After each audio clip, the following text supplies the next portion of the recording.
Friends Pandya store அடுத்தன்னு நடக்க போட்டுட்டு இந்த ஒரு வீடியோவில் ஒரு குட்டி பிரேமவாக பார்க்கலாம் வாங்க. இங்கே சக்திவேல் வந்து ரொம்பவே டென்ஷன் ஆகுறாங்க. ஏன்னா அவங்களுடைய அண்ணன் வந்து இந்த மாதிரி ஒரு ஆபத்தில் இருந்தது அவங்களுக்கு தெரியாது. இன்னைக்கு தான் தெரிஞ்சிருக்கு. அது தெரிஞ்சதுமே பயங்கர ஃபீலிங்கில் இருக்காங்க.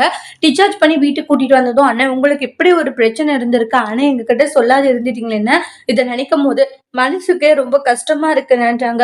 ரொம்ப ரொம்ப சாரி, என்ன இருந்திருந்தாலும் வந்து அப்படியெல்லாம் அந்த நிலைமையில இருக்கும்போது நான் அப்படி உங்களை பேசியிருக்கவே கூடாது அப்படின்ட்டு சொல்லி ரொம்ப ரொம்ப எமோஷனலா ஃபீல் பண்ணிட்டு இருக்காங்க. அதெல்லாம் ஒண்ணும் இல்ல, அதெல்லாம் நினைச்சு நீங்க ஃபீல் பண்ணாதீங்கன்ற மாதிரி சொல்லுவாங்க.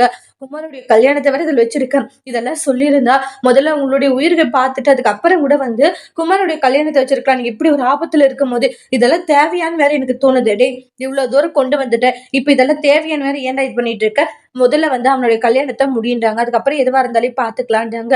சரிங்கண்ணே, அண்ணா உங்களுக்கு எந்த பிரச்சனையா இருந்தாலும் உடனே சொல்லுங்கண்ணே, பாத்துக்கலான்றாங்க.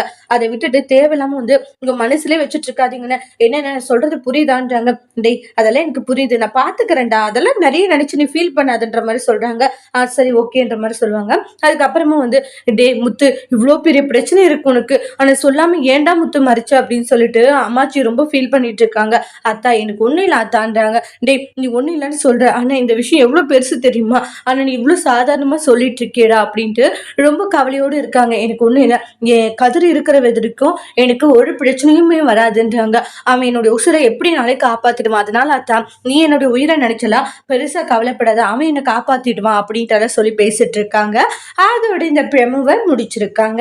இனி வரக்கூடிய எபிசோட்ல என்ன மாதிரி ஒரு டோஸ்ட் வர போகுதுன்றத வெயிட் பண்ணி பார்க்கலாம். இந்த வீடியோ பிடிச்சிருந்தா லைக் பண்ணுங்க, கமெண்ட் பண்ணுங்க, ஷேர் பண்ணுங்க.